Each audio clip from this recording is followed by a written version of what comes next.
Ain't bang them books, instead of trying to be something y'all ain't. Ain't bang them books, instead of trying to be something y'all ain't. Ain't bang them books, instead of trying to be something y'all ain't. Ain't bang them books, instead of trying to be something y'all ain't. Ain't bang them books, instead of trying to be something y'all ain't. Ain't bang them books, instead of trying to be something y'all ain't. Ain't bang them books, instead of trying to be something y'all ain't. Ain't bang them books, instead of trying to be something y'all ain't. Ain't bang them books, instead of trying to be something y'all ain't. Ain't bang them books, instead of trying to be something y'all ain't. Ain't bang them books, instead of trying to be something y'all ain't. Ain't bang them books, instead of trying to be something y'all ain't. Ain't bang them books, instead of trying to be something y'all ain't. Ain't bang them books, instead of trying to be something y'all ain't. Ain't bang them books, instead of trying to be something y'all ain't. Ain't bang them books, instead of trying to be something y'all ain't. Ain't bang them books, ain't bang them books, be something y'all ain't. Trying to.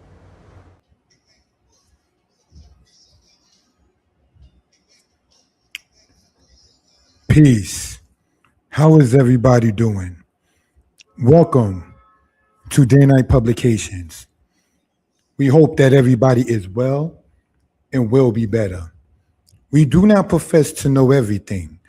And in this particular video, which we do not intend for it to be long, we want to get into the matter, brothers and sisters, of Tuskegee Institute rules, in my opinion. First, Tuskegee Institute, the school, did not ask me my opinion.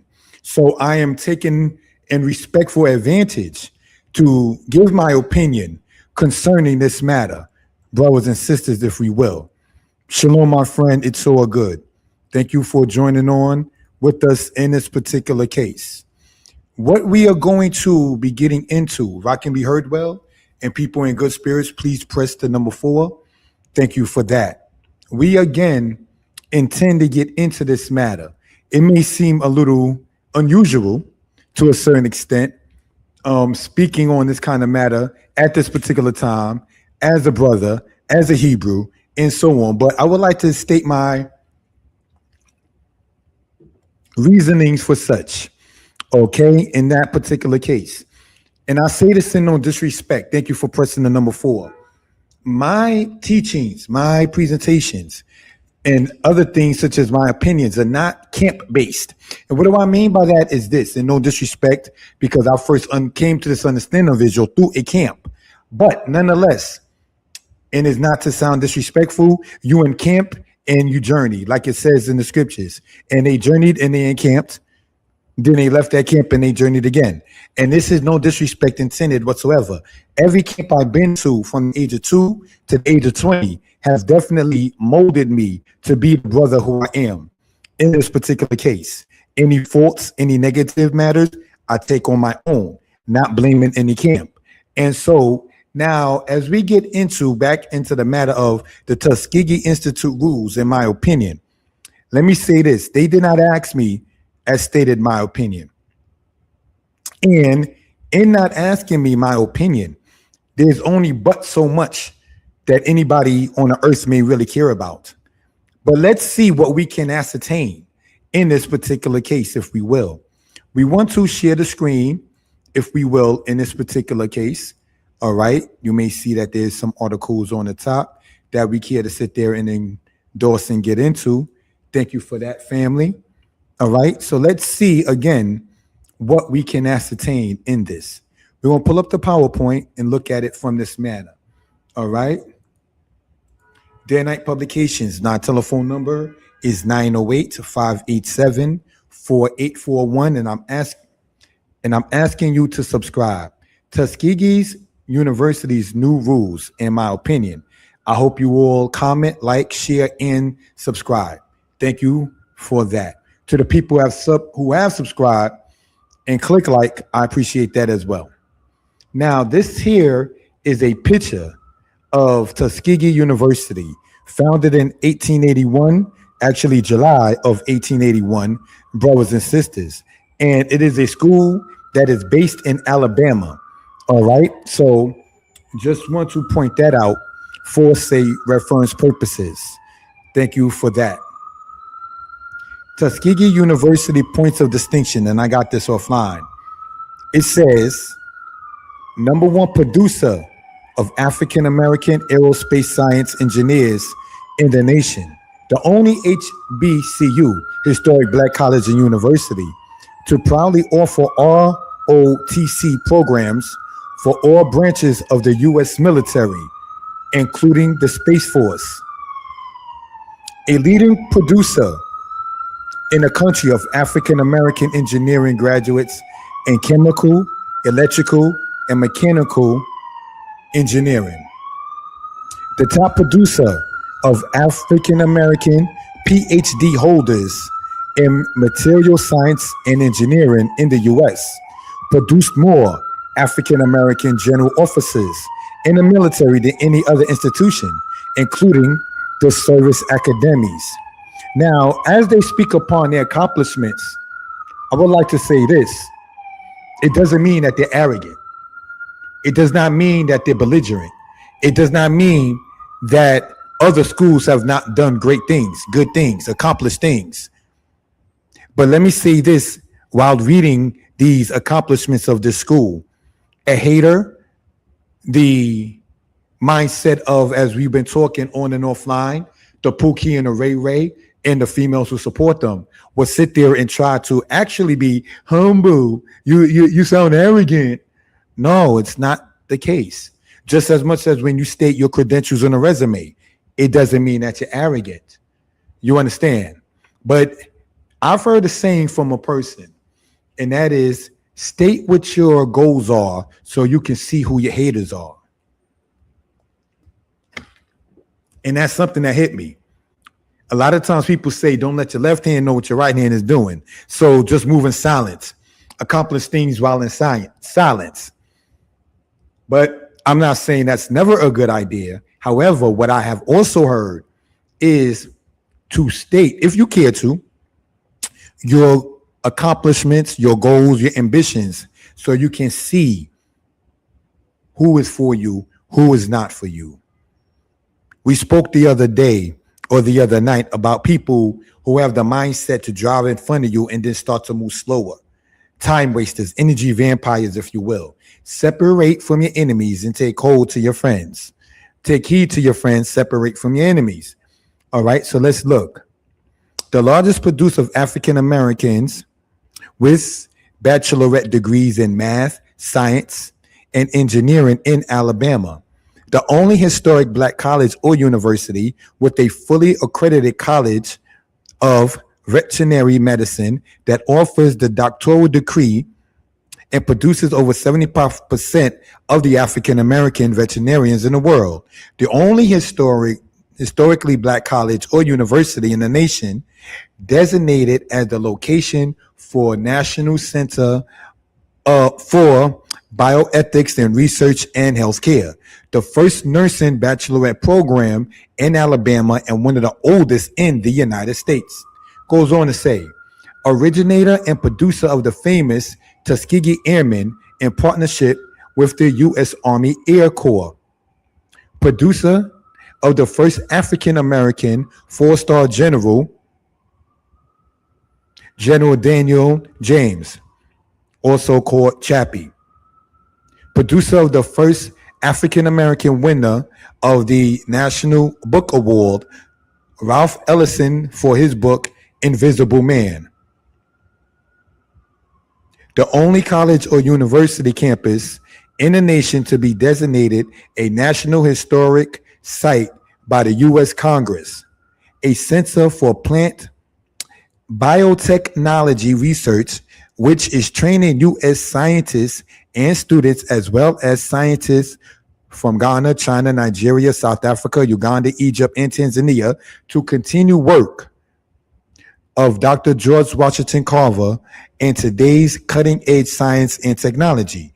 One of the first centers founded by NASA to develop a technology for growing food in space during human space missions. Now, see, personally, I'm not into the concept of going into space. We are from Earth. We belong on Earth. But let's continue. the only historically black college or university, and one of 11 universities in the world funded and authorized by the W.K. Kellogg Foundation to establish and operate a Kellogg Hotel and Conference Center, offering continuing education and hospitality/tourism management training. That means training perhaps in getting your own business. The offspring of two American giants, Booker T. Washington, shown on the top right of the screen in the presentation, and George Washington Carver, who, by the way, was an author. The only historically black college or university to maintain academic excellence while supporting a football program that exceeds a 719 win career record and many conference titles. So those are the things that the school puts out about itself. Now, whether you agree with everything that they accomplish is for the better or should not even have been, that's up to that individual's understanding. You understand? So this, brothers and sisters, as we look at these kind of things and accomplishments, it's something for some of them, if it hits your spirit, to want to be a part of, to want to endorse, to want to look into in that particular case. I remember being told about going into college and going into the history classes of such, studying about, say, Assyria and other nations that college courses offer, because it's right up my alley. One of my teachers told me, one of my Israelite teachers told me. So that is something that I would never, ever forget. And on another side of that, the true sign or a true sign of a more or a teacher, which is the Hebrew word for teacher is more, is this.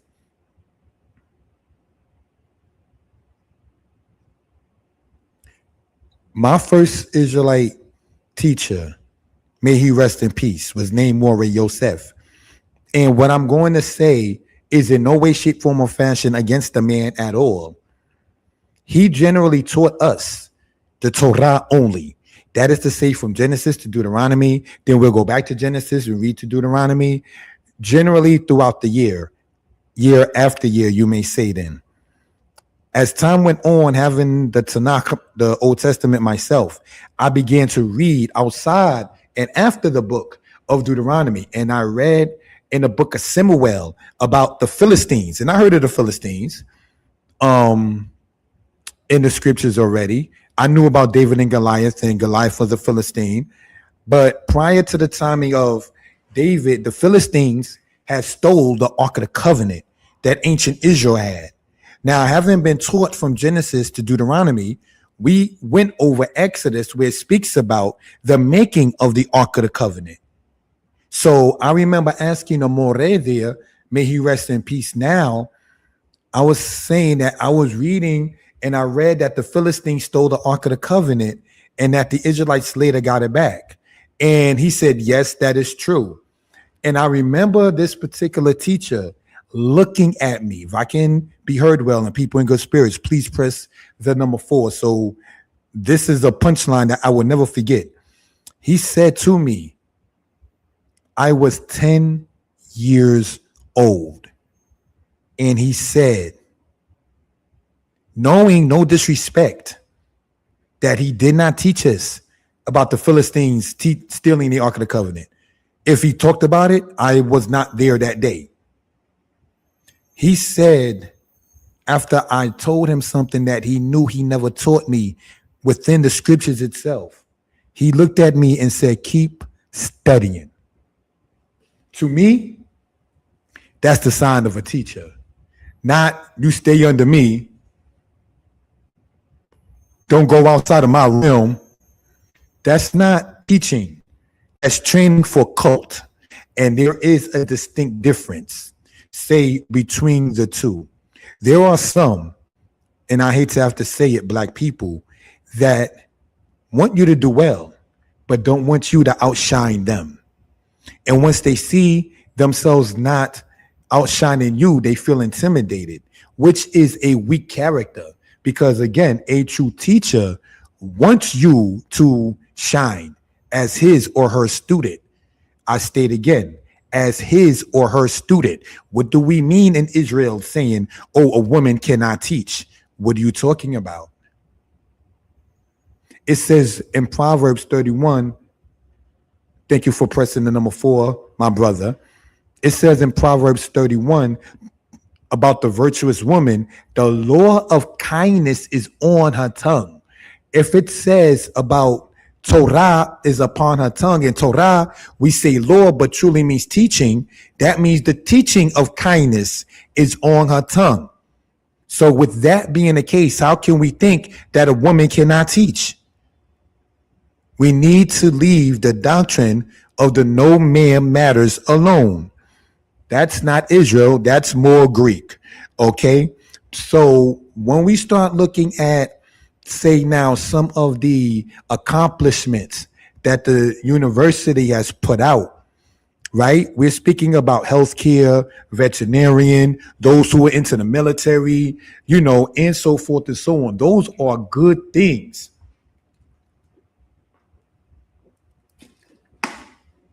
We were talking a couple of days ago about the meaning of the names of the sons of Joseph in the Bible, Manasseh and Ephraim. Ephraim means doubly fruitful. He named his son that based upon what he was dealing with, what Joseph in the Bible was dealing with. He's being fruitful in the land of his affliction. He knew it wasn't his home, but he was able to shine after having been a captive / slave in Egypt. And some of these people that helped start the school were born in slavery, in captivity, and they did great things. Do we see the connection? Where we going? Joseph was sold as a slave. He was incarcerated in jail for a crime he did not commit. He told one of his friends, when you get out of this prison, don't forget about me. For the lack of a better term, his mans and them forgot about him when he got released. Sound like a black man to me, not trying to be disrespectful. Your family don't treat you right. Brothers go through that. Some, not trying to be funny, chick who ain't feeling you or liking you makes up a false charge. You get incarcerated for something you didn't do, doing a bid for something that you're not guilty of.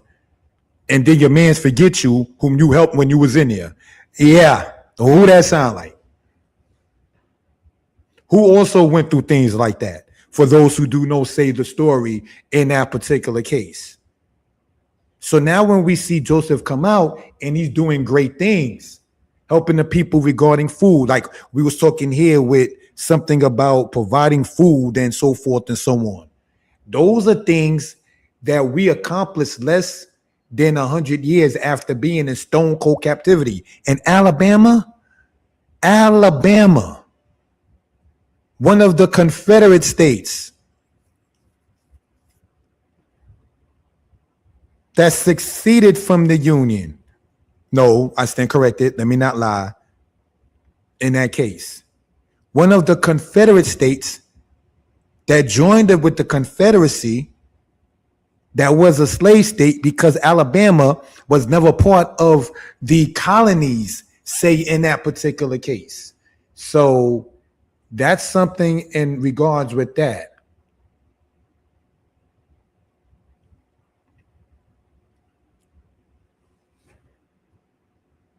When we see a Center for Plant Biotechnology Research, which is training U.S. scientists and students, as well as scientists from Ghana, China, Nigeria, South Africa, Uganda, Egypt, and Tanzania, do not tell me we got to live Pookie and Ray Ray. Don't tell me that we can't do great things. Don't tell me that we're not supposed to shine. Don't tell me that we're not supposed to have our light. Don't tell me that I just got to settle. Don't tell me that I've reached my potential. Those are the things that we're supposed to, if anything, encourage one another in doing. It says the offspring of two American giants, Booker T. Washington and George Washington Carver. So what I decided to do was look up the concept that Booker T. Washington had. And this is what I read. Booker T. Washington's stance focused on economic self-reliance, vocational education, and racial accommodation rather than immediate political agitation. He believed African Americans should secure financial stability and community progress first, which would naturally lead to civil equality over time. Now, some people would say regarding Booker T. Washington that he did not have the same stance of W.E.B. Du Bois. All right? So what I'm going to do is read the stance of such. W.E.B. Du Bois held an uncompromising stance on civil rights, demanding political, social, and economic equality for African Americans. He stood for full integration, higher education through the talented 10th, and active aggression against racism. Now, personally, regarding that, I personally do not stand for, honestly speaking, integration. That's to be quite candid. The schools that came up regarding, say, African Americans or Black people in, say, the United States was not integrated. We were being taught at that time by Black teachers to Black students, similar as you would see, say, in the Matters of the Caribbean. You understand? Where the teacher, not to be funny, looks like you, whom you can relate with more. Now, this is not to say the work that other teachers of other ethnicities, be they Black teacher to white student or white teacher to Black student, should never be acknowledged. But brothers and sisters, sometimes we went too hard for the matter of wanting others into our sector where we dimmed our own light in that particular case. You understand? So let's continue and get into the subject. If there's any questions or comments, please feel free to put in the chat. We are on the platform Moda Yeshaya History Lessons. Thank you. Now, we see here Booker T. Washington on the left and George Washington Carver. One of the things George Washington Carver was known for was his inventions. All right? Okay, so what we're going to do is stance of George Washington Carver. And let's see what it says. George Washington Carver's stance on social and racial issues aligned with Booker T. Washington's philosophy, prioritizing economic self-reliance, practical education, and hard work for Black Americans as the foundation for progress before directly confronting political and social barriers. Now, when you see, for instance, in the Bible, Joseph, who was, as we stated, sold as a slave, was charged with a crime, was incarcerated for a crime he did not commit. His friend that was in there when his friend got out forgot about him. He still knew the land, like he said, Gunam ti me eretz Ibrahim. In other words, I was stolen from the land of the Hebrews, and do not, when I pass away, leave my bones here in Egypt. Carry me up out when you leave. That is part of that particular matter. So integration per se, and that kind of great deal was not Joseph's concept towards certain things, if we will. You understand?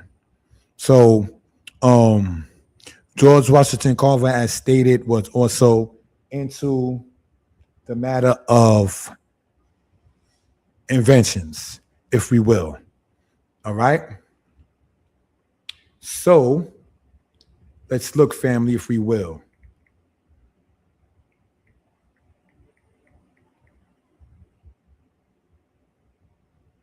Hopefully everybody is well and will be better, right?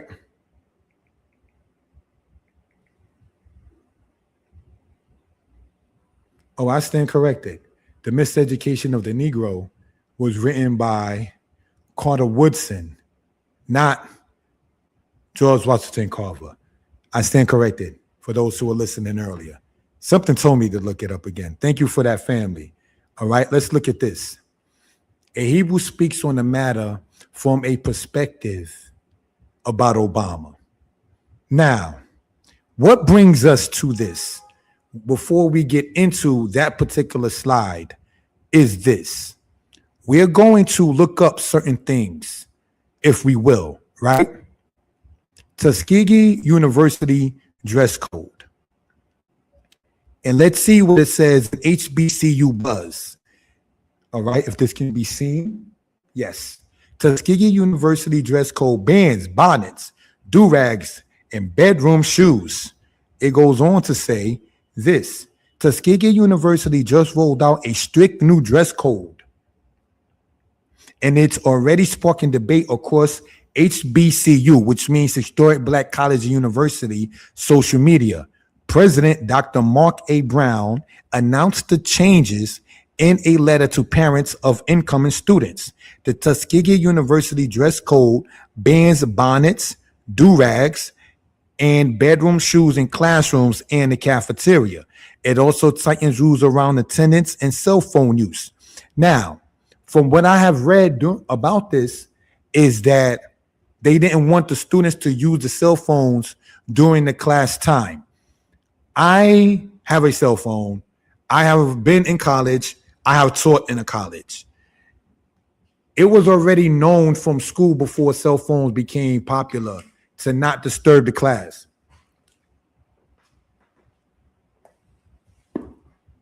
Now, my opinion, like I said, Tuskegee University rules, in my opinion, is what this video is about. I believe it will be wiser to have the students, if they needed to use their cell phone, to keep it on low and only text and not talk. No beep beep, no chirp, no meow, none of that. Nothing that alarms that. We're not talking per se doing a test where people could be thought of as cheating or whatever like that. But there are students who do have children. There are students who may have parents. And so communication, even in this day, seems to be more needed with the cell phone than other aspects. Now, some people, teachers or professors, would disagree. But I've known those situations where people had to leave their job in the middle of the day due to a situation with family or at home. So what do we do in that particular case? Now, that's what I have to say regarding the cell phone use. Regarding attendance, when you want something, you can go for it. They got classes online. They got classes in real time at the place in many colleges and universities. That's something to not even quote unquote debate about that kind of matter. Now, my opinion about do-rags, personally, I do not wear them. But for those who do, I would like to say this. Respect the school rules while in there. And when you're in your space outside the school, in your dorm, if there's one there, depending upon what school you go to, or you in your home, or you're not under their say jurisdiction, then wear what you care to wear as that. Now, what projected me, to use that word, to even get into this kind of subject were the comments that people were making about this. It's about time. It's about time. It's about time for what? To still sit there and wonder who wrote one book? Is it about time to sit back and think about Booker T. Washington or any other and decide which one you care to follow decades later? Is that black man, woman, the main criteria, a piece of material on your head, or what, no disrespect intended, goes in your head? And one of the things that the president of the school there is saying is we want to train and have the students prepared for the working force or the job market. And that is true.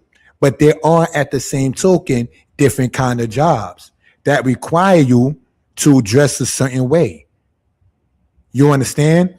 And some jobs, and I do know this is just some, they don't have a very strict dress code. And then one person asked, which I don't think the school will go that far, is like, well, for those who wear head wraps or turbans as expressive of one's understanding and culture, then what?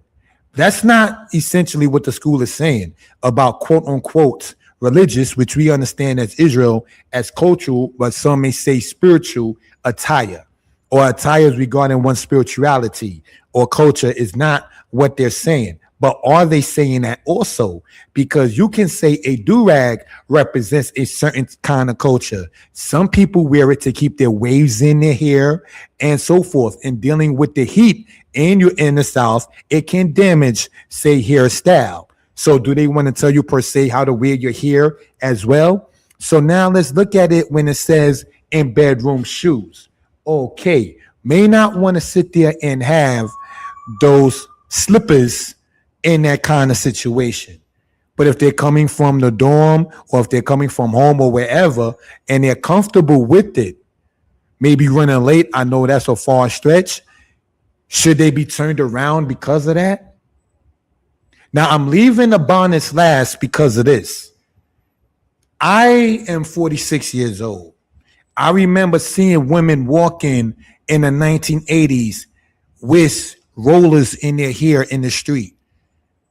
That's not something that us as men generally were like, oh my gosh, unless you're dealing with the new type of man you're dealing with today.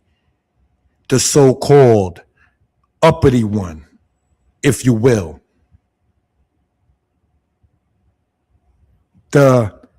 What is the word that they use with, may he rest in peace now, Kevin Samuel's term, a high value man, as some call it. Oh, she can't have no bonnet on.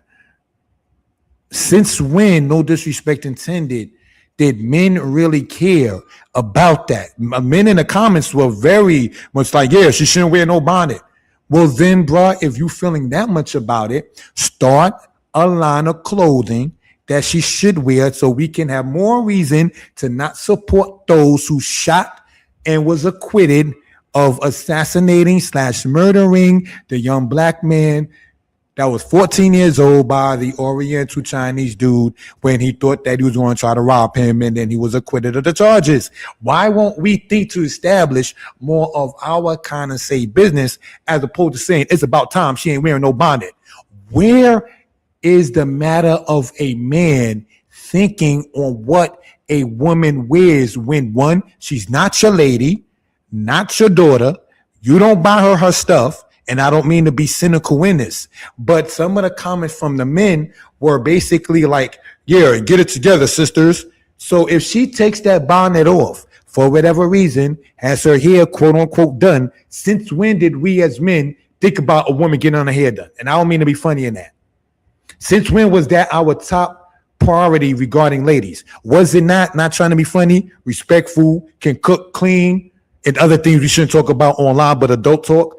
If she's satisfied, so forth and so on. That would have been more of the discussion than a purple bonnet on her head. Since when did that become the main talk among alpha males? Come on now. Just a question. I'm giving my opinion with that. Students can no longer wear bedroom shoes, bonnets, or do-rags in classrooms. The cafeteria falls under the same rule. Revealing clothing is off limits in classrooms, dining spaces, and official events like convocation.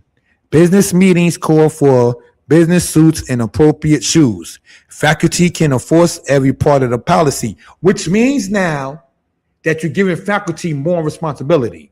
Are they getting higher pay for it to do things as far as making sure how somebody dresses? Was that part of the curriculum when they first got hired? That means a professor can address a student who shows up and ban clothing or pull one's phone mid-lecture. You're dealing with people who's paying for their classes, one way, shape, form, fashion, or another. You start touching their property, Now what? Not trying to be funny. Phones must stay off during class unless a professor allows them. Brown wants students focused, not scrolling. Attendance rules are tightening too, and the university plans to track it more closely this fall. Skipping class won't fly the way it used to under Tuskegee's push for accountability, which you got to respect with that. You got to respect the school even wanting to, for the lack of a better term, step it up, get things in order. But let's not do it if we believe in some of the missions of the ancestors. Let's not do it because we feel down. Let's not do it because we don't feel accomplished. Let's do it because we can't accomplish. Yes, while we're talking the Bible about Joseph, there was a way they presented him to Pharaoh. That is the truth. When you go into somebody's house, they let you know, wait here, let me make sure the women in the house are right. I remember that. So those kind of things make sense. You understand? In my opinion of this. Now let's read what it also says. Why Tuskegee is making this move. Brown became Tuskegee University 10th president in July 2024. He's calling this stretch the university's Renaissance era, according to HBCU Game Days report. Tuskegee expects its largest freshman class in 32 years this fall, which is good news. That growth adds pressure to set clear expectations early.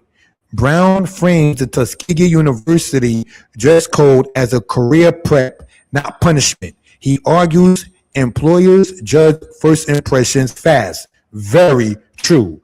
And presentation can overshadow real qualifications. Punchline, the very truth. Even in the Bible, when it talks about how the priests were dressed in the book of Zechariah, it says that they were with filthy garments and they needed new garments. So people do look, yes, at your appearance. That is a fact. Yes, it's about the heart. Yes, it's about your character. And it's not to sound carnal or low budget or lower frequency. They definitely do look at your appearance as well, which you do look at their appearance, which when you want to make a good standing first impression, you know about your appearance and how it should be. When you go to the party, you dress a certain way.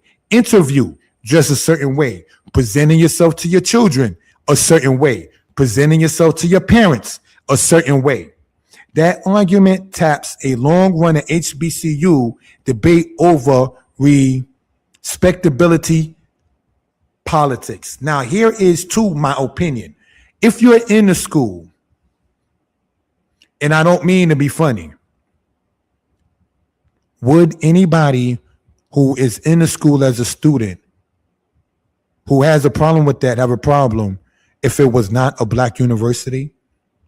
Would you give your argument, not your opinion, while you're still saying, like in my opinion, not that you got to say what I say, that some of those things and understandings do make sense biblically and externally on how you present yourself. I remember, not that I am the most profane or so. I was walking with a then friend and we was at Virginia Beach. And while we was there, I was using profanity as we was walking along the boardwalk. And my friend was telling me, you can't talk like that here. They'll give you a ticket. I said, what? He's like, yeah, they'll give you a ticket if they hear you cursing here out in Virginia Beach. So I was like, all right, you got to know the rules of each place. Will there even be a concept of giving your opinion if you go to Singapore and their rules and regulations? In Singapore, correct me if I'm wrong, of course, it's not good to be driving under the influence. They will take you and flog you. If you're doing graffiti, correct me if I'm wrong, in Singapore, they will take you and flog you. Now, let's look at it like that. In 1994, there was a person who did graffiti in Singapore from the United States. And Singapore said, we will have him brought back to the United States after we punish him according to our laws. Some people was like, just send the person back. And this is what, no disrespect intended, kind of makes America look lawless. because it's like y'all, not trying to be funny when I say y'all, allow anything. There is no standard to say, let me not do that because of that. And there are some places that just totally reckless like that. You understand? Do as thou wilt kind of spirit, you know? But it is definitely something that if you do attend it and you know their rules and their regulations, then follow it and not trying to be funny. If it's not up to your spirit to follow it, then go to somewhere where your spirit is more comfortable in that particular case. You understand? I think the wording that the president of the school is using is intelligent. You understand?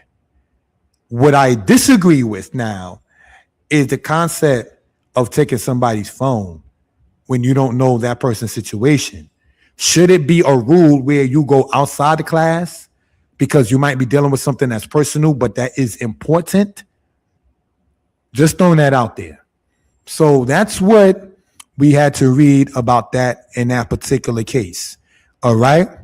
So let's look at this. All right. In this particular matter. Okay. This we just read. All right. Tuskegee University dress code. All right. Let's look at it this manner, if we will. There was another article I meant to put up. Let me do this now. All right.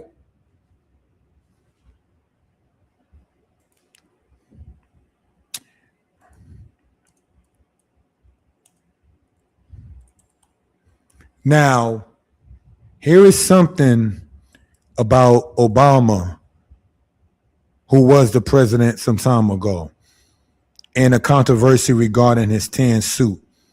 The White House is no stranger to controversies. No, I'm not one to do the $1. Some which can haunt a president long after they leave the Oval Office. Not even going to read the thing about Clinton. But for former President Barack Obama, one of his most contentious moments was not a scandal or international arms deal. It was a tan suit. During a press conference, August 2014, 10 years ago, Obama addressed the U.S. military response to ISIS, saying then, we don't have a strategy yet. The discussion was serious, the developments highly anticipated, and the suit-regulated outrage was immediate. He looked like he was on his way to a party at the Hamptons. Representative Peter King, Republican New York, told CNN at the time. Today, most, including Obama, make light of the incident. 10 years ago today, which is August 28th, 2024, President Barack Obama appeared at a White House press conference wearing a tan suit. A tan suit, CIA official and President briefer David Priest, if I mispronounced, let me know, wrote humorously on X, which was called, as say, maybe at that time, Twitter. This was and remains the greatest scandal in presidential history, if not of all human history. I guess the person was trying to be humorous or so. The tan suit backlash dominated headlines. So we see that right there. Now, when we pull up this slide right here, and I call it in this, a Hebrew speaks on a matter from a perspective about Obama. Let me say this, family, in this particular case. All right, let me look to see. Take off. Take off. Take off. Take off.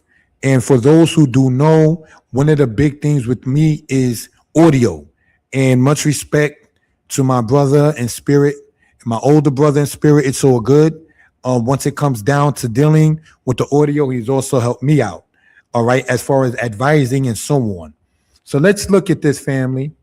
What you see on the left-hand side is the outline of the books in real time that you see that a brother wrote. The Hebrew books, the history books, theology book, and so on. And next to it is the gentleman, Obama. with the tan suit that people had outrage about. Now, here's the point in me even mentioning this. Obama's a college graduate with degrees. His wife, Michelle, is dealing with lawyer matters and so forth and so on, right? He came into the presidency during a time when the stock market wasn't doing well, and he did what he could to fix it. I remember distinctly when the E-virus, we're not even going to mention it online to my knowledge, he was aggressive against it. I remember that in particular. You understand? Now, the reason why I call this here a Hebrew speaks on the matter is this. There were Israelites, if you will, that were so against Obama. And not for the reasons you might think. The reasons you might think is because they say Obama's not ethnically us. He's from the line of Ham, according to many.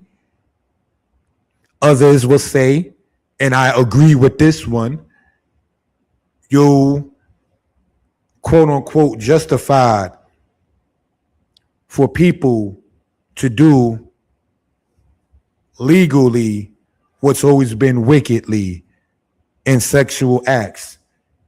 Homosexuality has never helped anyone.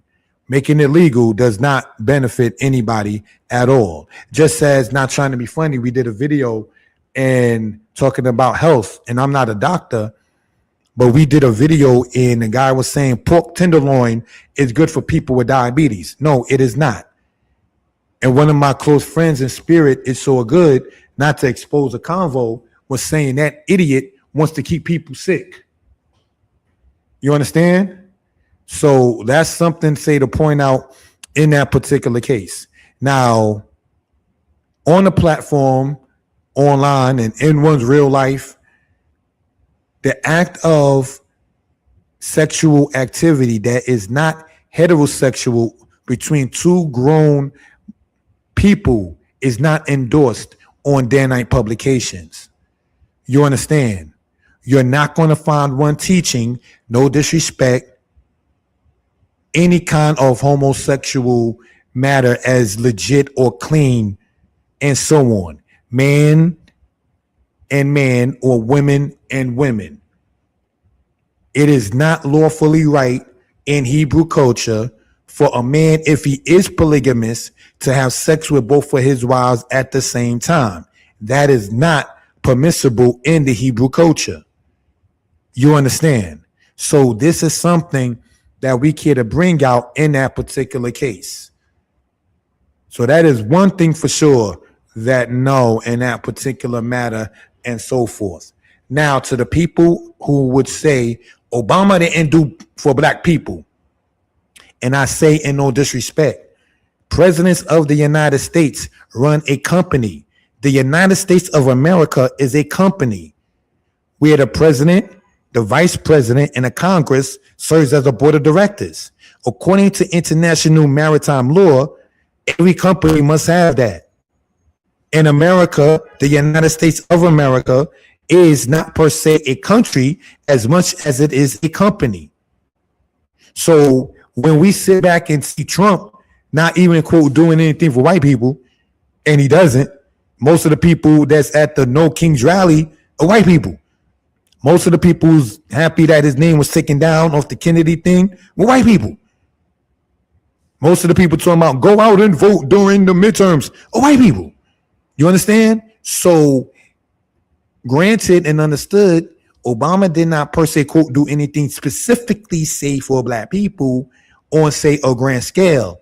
And I'm using my words like this on purpose, is because of this. You see how we talked about Booker T. Washington and the other people, George Washington Carver and the other individuals, and they are now deceased. Is what they did can be an influence and a light. When my little princess was born, the first president she knew of looked closer to her than, no disrespect intended, I was born and looking at Reagan. not to sound racial. The first president I remember of the country was Reagan in the 1980s.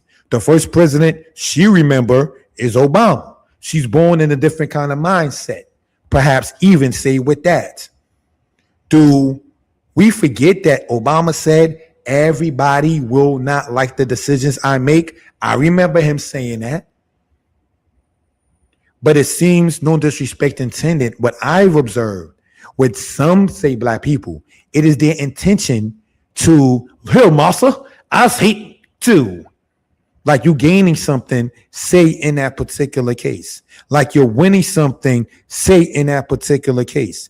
There was a movement when Obama was running of people called Blacks Against Obama. Did you know that? They would go to his speeches and hold up signs and everything, and they were calling themselves Blacks Against Obama. Even, however, the white people that supported Obama were not holding up signs talking about whites against McCain. They kept that under lock. You understand? We are the only people. Here's my point in mentioning all of this and even showing the gentleman here. We are the only people who would sit there and think we're getting somewhere by defecating, not supporting what looks or could be resembled to us. And the Israelite community is guilty as well. The black community is guilty as well. Many people's reasonings is not based upon lawful matters or per se cultural matters, social matters. It's look, massa, I hate niggas too. That's the matters that many people stand on. I'm not a racist. I don't like my own either. Look at me. Watch me shine, boss. That kind of spirit. You know, somebody told me just say last month or this month, and speaking about history, you brace yourself for this. And I know I've asked already, but if anybody can hear me and you're in good spirits, please press the number 4. Sometimes I ask that before I will call a big punchline. If you can hear me and if you're in good spirits, please press the number 4, because this is a punchline I ain't even expect.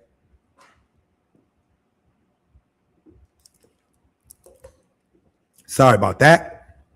You know, somebody said to me, not that it's about me,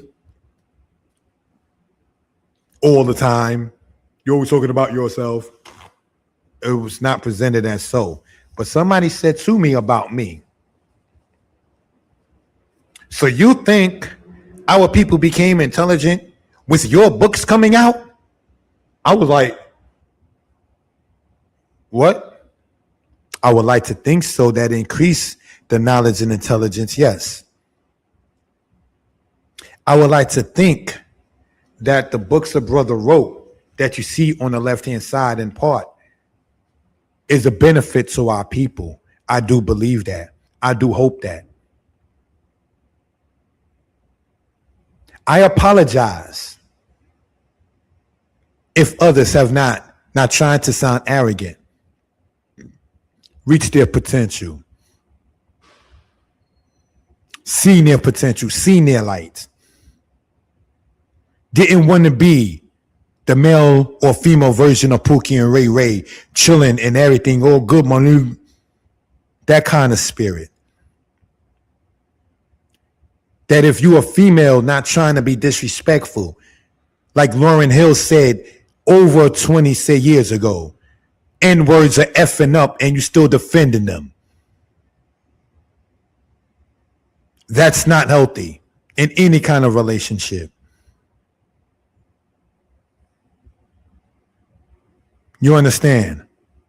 So do I stand for and endorse all of the policies Obama had? No, of course not. You understand? And this is not to be funny or anything of that sort. Joseph, we spoke about earlier in the Bible, right? You do know.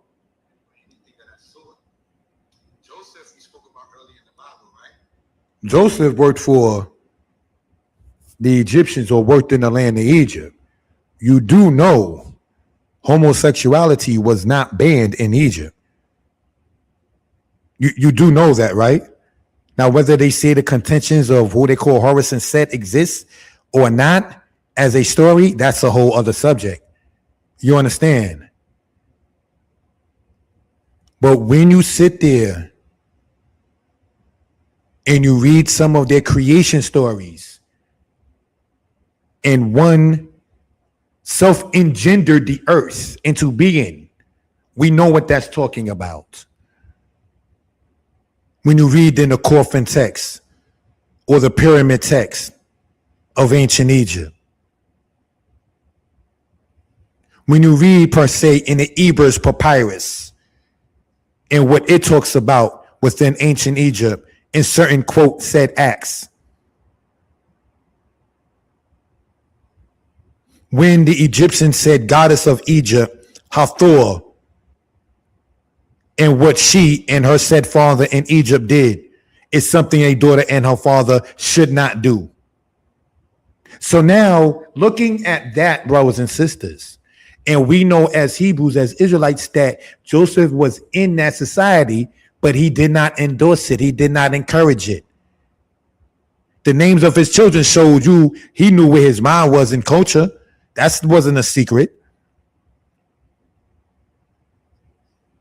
So when you're in a society, like say if you're at a job or dealing with a career and you're around certain energies that you know is not of you, you have to know how to move in wisdom in that particular case. You understand?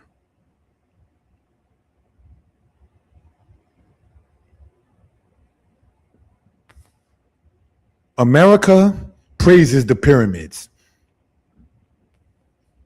and the obelisk.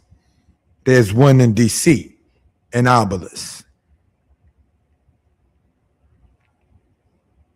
America praises the bald eagle for the reasons that they do. When you look, and I don't mean to quote myself sounding deep, at the symbols on the dollar bill, I would like to, if we may, right, go into that. If I can be heard well and people in good spirits, please press the number 4. Thank you for that, family. Right? Let's look, if we will. Back. No, sorry. Front of dollar bill. Right? And let's see what we can perhaps ascertain in this particular matter.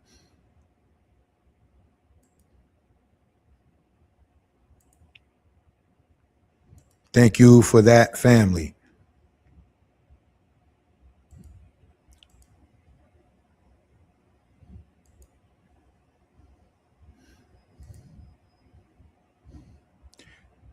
I would like to, family, while looking at this,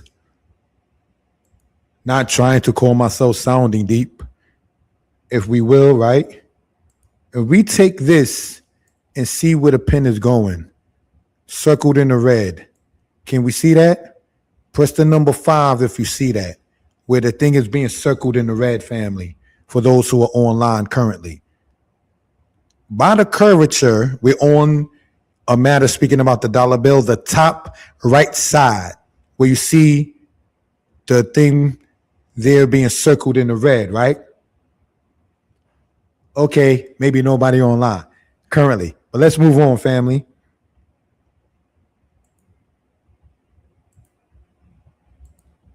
Let's look and do this again. Circling where the curvature is on the top right side, family, in that particular case. Do you know what we're looking at? When you look and stare at what's being circled right there, is a little owl.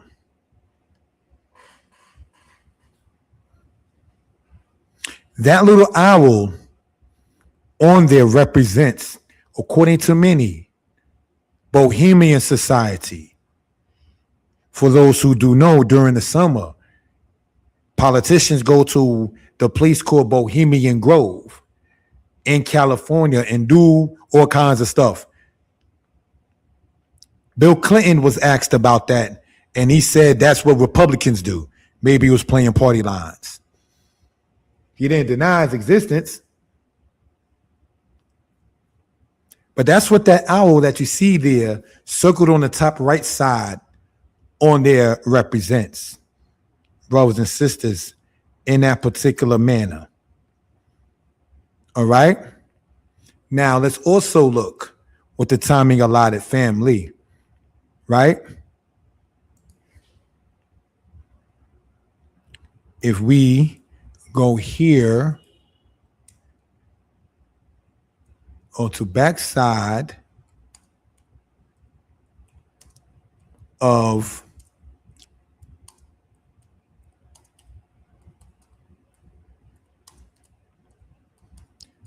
the dollar bill,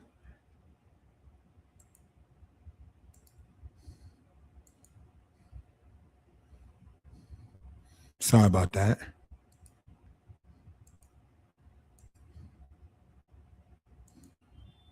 And what do we see in this particular case?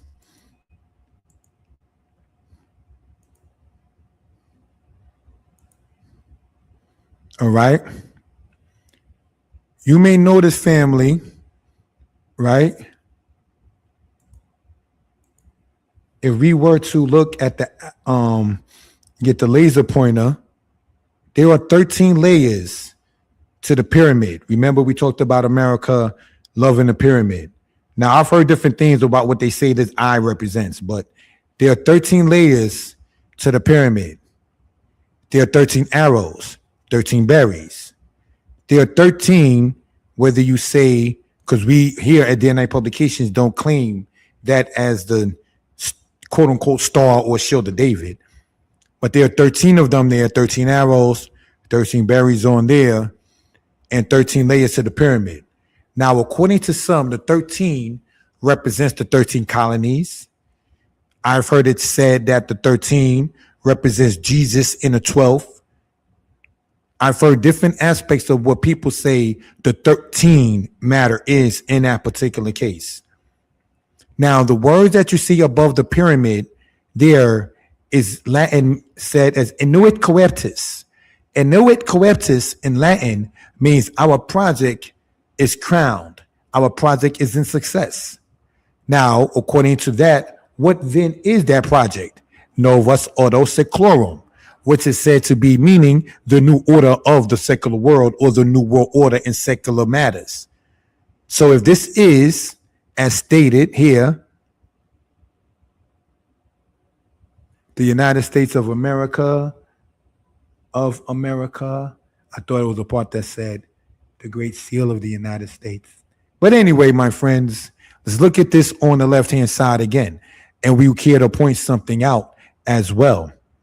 When you look at the numerical values on the backside of the $1 bill, all right, we see MD, CCL, XXVI, which gives us 1,776. 1776. Oh, it does say that, sorry. The Great Seal underneath that, and then it says on this side of the United States. But now getting back to the Roman numerals, which is M, D, CCL, XXVI, gives us again 1776, 1776, the year that America became the United States, if you will, when they start talking about 1776, when they start talking about, oh, it's been 250 years this year and so on in 2026. Now, let's look at that, family. 1776, May 1st, for those who study that matter, is the same timing that the guy called Adam Weishaupt introduced and brought what is now understood as the Illuminati to the United States. Rappers have talked about this. It's not the biggest secret. There are books on this and so forth and so on. You understand? You can look this up on websites. So this is not deep per se, but it's just something to bring out in that particular case. Now, of course, we know that what they're talking about when they said that their enterprise is crowned with success, it's not going to be successful. There are many people who did like what the cartoon Pinky in the Brain talks about, with wanting to take over the world, and they never, ever have been successful in the way they were talking about it. You understand? So, brothers and sisters, looking at this, we know, not trying to, quote, sound deep, that there's a lot of symbolisms, meanings, and so forth. I do not come on here as a matter of, a conspiracy theorist. No, but rather just to share information regarding the matter. So in closing this out, family, with the timing allotted there, I do not uphold or agree with the stance that presidents have. The reason why I showed Obama is just to go to show that people will have an outrage just because you wore a tan suit, which is ridiculous, regardless of how many degrees or so or accolades that you have.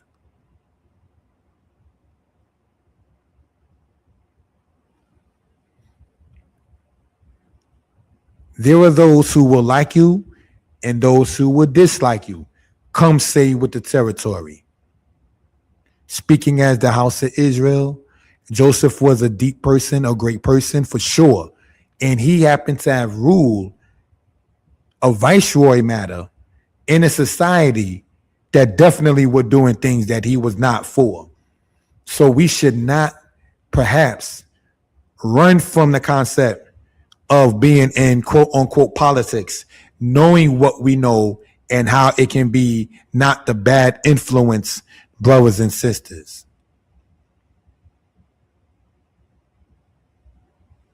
So with that, again, not professing to know everything and hoping again that people are well and will be better. Subscribe to the channel, comment, like, and share. All right.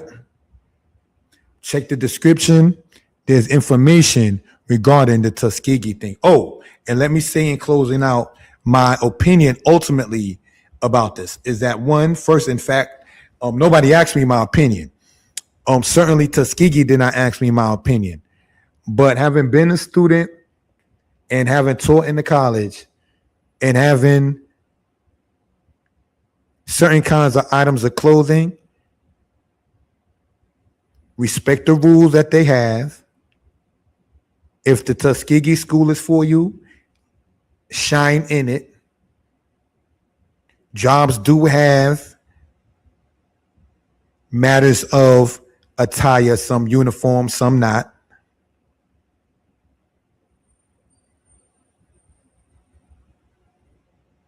So if it's not hurting you, don't go against it. The thing that I stand, in my opinion, 100% against is I think it should be more leniency and understanding regarding the use of a phone. If you got to talk on it, making noise with it, not disturbing noise and racket because of a family or other situation, go outside the class and use it.